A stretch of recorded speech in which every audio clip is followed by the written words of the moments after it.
खुलुमबाय बेयो बड'लेण्ड इंखं टेलिभिजन दिनै 3 जुन 2022 शुक्रबार खालि सानसेनि बरादखौ नोंथांमोननि खाथियाव लाबोदों आं सदानन्द दैमारिया।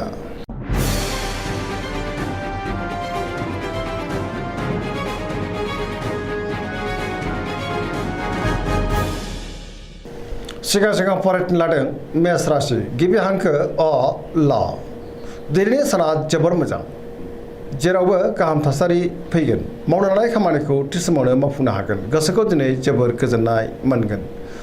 देहाया मोजाङैनो थागोन बहानिफ्रायबा मोजां खौरां फैनो हागौ रांखावरियाव दिनै जोबोर मोजां गोबां धोन आरजिनो हागोन आयाबो बांगोन बेफार फालांगियाव दिनै जोबोर मोजां मुलाम्फा मोनगोन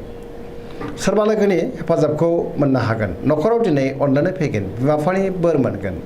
गुबुननि गोसोखौ दिनै गोरलैयैनो बोनो हागोन गोसोनि बोलोआबो बांगोन समाजाव दिनै मान मोननो हागोन लाइमोनफ्रा मोजां खौरां मोनगोन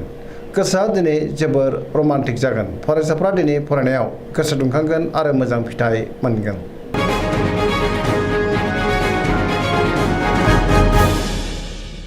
वृष राशि गिबि हांखो इ उ ब दिनैनि साना जोबोर मोजां मोनफ्रोमबो बिथिङावनो जाफुंसारनो हागोन गोबां मोजां खाबु फैनोबो हागौ गोसोखौ दिनै जोबोर गोजोननाय मोनगोन गोसोनि बोलोआ बांगोन मावनो लानाय खामानिखौ थि समावनो आरो गोरलैयैनो मावफुंनोबो हागोन समाजावबो मान मोनगोन रांखावरियाव जोबोर मोजां गोबां धोन आरजिनो हागोन बेफार फालांगियाव दिनै जोबोर मोजां मुलाम्फा मोनगोन आयाबो बांगोन न'खराव दिनै बिसि फिसायनि गेजेराव अनलायनाय फैगोन बिदा फंबायजों मोजां सोमोन्दो थागोन देहायाबो दिनै मोजाङैनो थागोन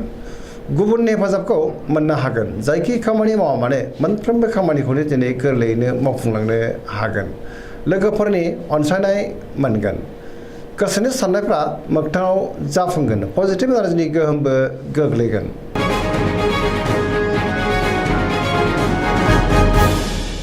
मिथुन राशि गिबि हांखो क स दिनैनि साना मोजां आरो गाज्रिनि गेजेरजों बाबेरलांगोन नेगेटिभ एनार्जिनि गोहोम गोग्लैनो हागौ मोनफ्रोमबो बिथिङाव सौथुनोबो हागौ गियाननि आंखाल जानोबो हागौ गोसोखौ दिनै गुलाय गुजाय मोनगोन गोसोआ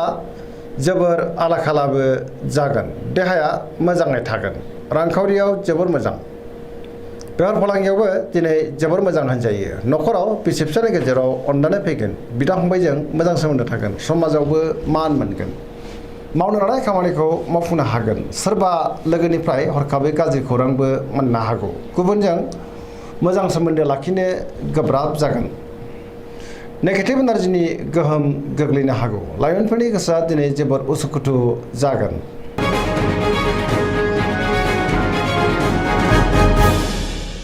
कर्कट राशि गिबि हांखो ड ह दिनैनि साना जोबोर मोजां माबा मोनसे मोजां खौरां मोननो हागौ गोसोखौ दिनै जोबोर गोजोननाय मोनगोन सोरबा लोगोजों बाख्नाय जानोबो हागौ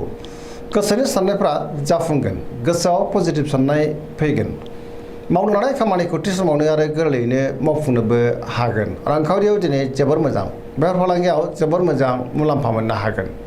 न'खराव अननानै फैगोन समाजावबो दिनै लोगो लेवा बांगोन देहाया मोजाङै थागोन गुबुननि हेफाजाब मोनगोन न'खराव बयजोंबो गोरोबनो रोंगोन समाजाव मान मोनगोन फरायसाफ्रा दिनै फरायनायाव गोसो दुंखांगोन आरो मोजां फिथाइ मोननोबो हागोन गुबुनजों मोजां सोमोन्दो लाखिनोबो रोंगोन।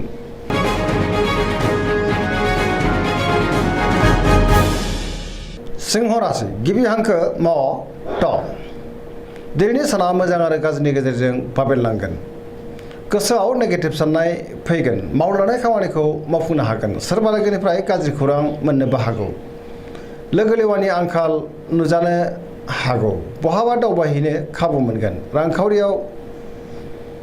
बारा मोजां नङा खरसाया बांगोन मोननो गोनांखौ दिनै मोननो गोब्राब जागोन बेफार फालांगियाव मोजां नङा होनजायो गोसोनि साननायखौ गुबुननो फोरमायनो हानाय नङा न'खराव बिसि फिसायनि गेजेराव अननानै फैगोन समाजाव मान मोनगोन गुबुननि गोसोखौ बोनो हानाय नङा देहाया मोजाङै थागोन अब्लाबो नाथाय जानाय लोंनायाव सांग्रां जानांगोन बयजोंबो गोरोबनो रोंनाय नङा गुबुननि थाखाय मोजां खामानि मावनानै होनोबो हानाय नङा माबा नङा माबा मोनसे खहा जानोबो हागौ गोसोआ दिनै जोबोर आला खालाबो जागोन।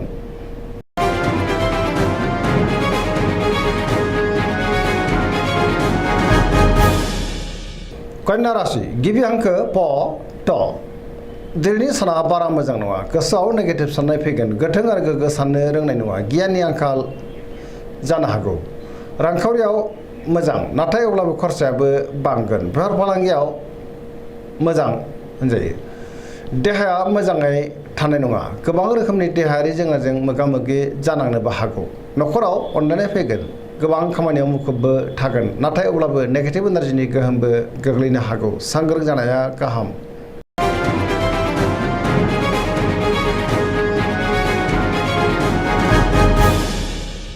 तुला राशि गिबि हांखो र ट दिनैनि साना जोबोर मोजां गोबां रोखोमनि मोजां खौरां फैनोबो हागौ गोग्गो गियाननि आंखाल जानाय नङा गोसोनि बोलोआ बांगोन गोसोनि साननायफ्राबो मोगथाङाव जाफुंगोन मावनो हानाय खामानिखौ थि समावनो आरो गोरलैयैनो मावफुंनोबो हागोन देहायाबो मोजाङै थागोन रांखावरियाव जोबोर मोजां मोननो गोनांखौ दिनै मोननो हागोन न'खराव बिसि फिसायनि गेजेराव अनलायनाय फैगोन बिदा फंबायजों मोजां सोमोन्दो थागोन समाजावबो मान मोननो हागोन बेफार फालांगियाव दिनै जोबोर मोजां मुलाम्फा मोनगोन गुबुननि गोसोखौ गोरलैयैनो बोनो हागोन लोगोफोरनि हेफाजाबखौबो मोनगोन गोदान थांखि लानो रोंगोन सेंग्रा सिख्लाफोरनि गोसोआ दिनै जोबोर आला खाला जानोबो हागौ गोसोआव खुसि फैगोन नाथाय अब्लाबो पजिटिभ एनार्जिनि गोहोमबो गोग्लैगोन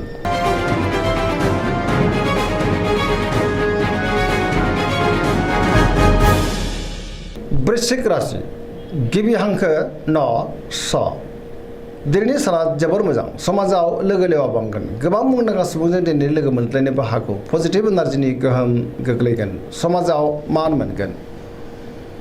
सोरबा गोजाम लोगोजों बहाबा लोगो मोनज्लायनो हागौ गोसोआव गोग्गो आरो गोथों साननाय फैगोन मावनो हानाय खामानिखौ थि समावनो आरो गोरलैयैनो मावफुंनोबो हागोन गुबुननिफ्राय थोजासे हेफाजाब मोननो हागोन गोसोनि साननायफ्रा मोगथाङाव जाफुंगोन गोसोनि बोलोआबो बांगोन समाजाव दिनै बयजोंबो अनसायजागोन न'खराव अनलायनाय फैगोन रांखावरियाव जोबोर मोजां होनजायो नाथाय अब्लाबो खरसायाबो बांगोन बेफार फालांगियाव जोबोर मोजां मुलाम्फा मोनगोन देहाया मोजाङै थागोन फरायसाफ्रा दिनै फरायनायाव गोसो दुंखांगोन आरो मोजां फिथाइ मोनगोन लाइमोनफ्रा जोबोर रमान्टिक जागोन आरो गावबा गावनि गोसोनि साननायखौ फोरमायलायनोबो हागोन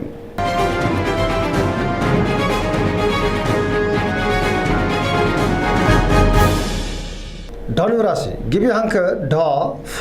भ दिनैनि साना जोबोर मोजां गोसोआव बोलो बांगोन मावनो हानाय खामानिखौ थि समावनो आरो गोरलैयैनो मावफुंनो हागोन माबा नङा माबा मोनसे मोजां खौरां फैनोबो हागौ गोसोनि साननायफोरा जाफुंगोन रांखावरियाव दिनै जोबोर मोजां होनजायो मोननो गोनांखौ दिनै मोननो हागोन बेफार फालांगियावबो मोजां मुलाम्फा मोनगोन समाजाव मान मोननो हागोन देहाया मोजाङैनो थागोन न'खराव बिसि फिसायनि गेजेराव अनलायनाय फैगोन बिदा फंबायजों मोजां सोमोन्दो थागोन आरो बिसोरनि हेफाजाबखौ मोननो हागोन लाइमोनफोरनि गोसोआ दिनै जोबोर रमान्टिक जागोन आरो गावबा गावनि गोसोनि साननायखौ फोरमायलायनोबो हागोन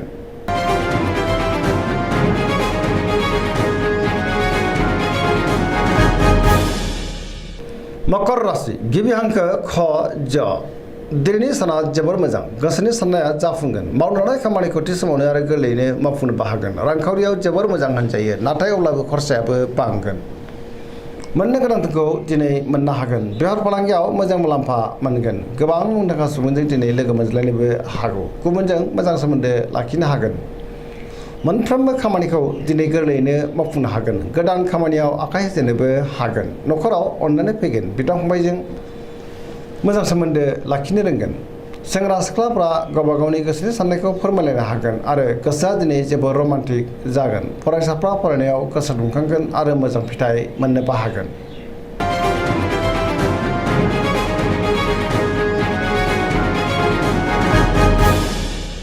कुम्भ राशि गिबि हांखो ग स दिनैनि साना जोबोर मोजां गोसोखौ जोबोर गोजोननाय मोनगोन मावनो हानाय खामानिखौ थि समावनो आरो गोरलैयैनो मावफुंनोबो हागोन बहानिफ्रायबा मोजां खौरां फैनो हागौ समाजाव लोगो लेवा बांगोन गोबां मुंदांखा सुबुंजों दिनै लोगो मोनज्लायनोबो हागौ रांखावरियाव जोबोर मोजां बहानिफ्रायबा गोबां धोन मोननो हागोन बेफार फालांगियाव दिनै जोबोर मोजां मुलाम्फा मोनगोन देहाया मोजाङै थागोन न'खराव अनलायनाय फैगोन गुबुननि हेफाजाबखौबो मोननो हागोन बिमा बिफानि अननाय आरो बोरखौ मोनगोन बहाबा दावबायहैनो खाबु मोननो हागौ पजिटिभ एनार्जिनि गोहोमबो गोग्लैगोन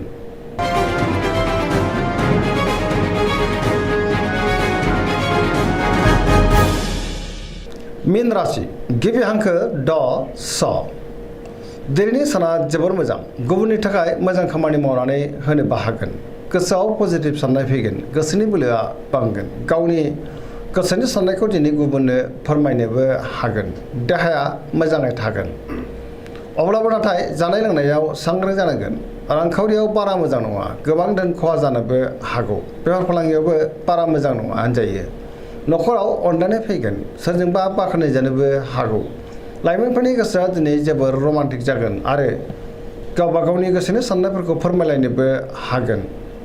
फरायसाफ्रा फरायनायाव गोसो दुंखांगोन आरो मोजां फिथाइ मोनगोन धोरोमारि बिथिङावबो दिनै गोसो दुंखांगोन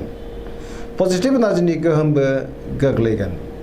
सरासनस्रायै दिनै साना जोबोर मोजां आरो मोजाङैनो बारग'लांगोन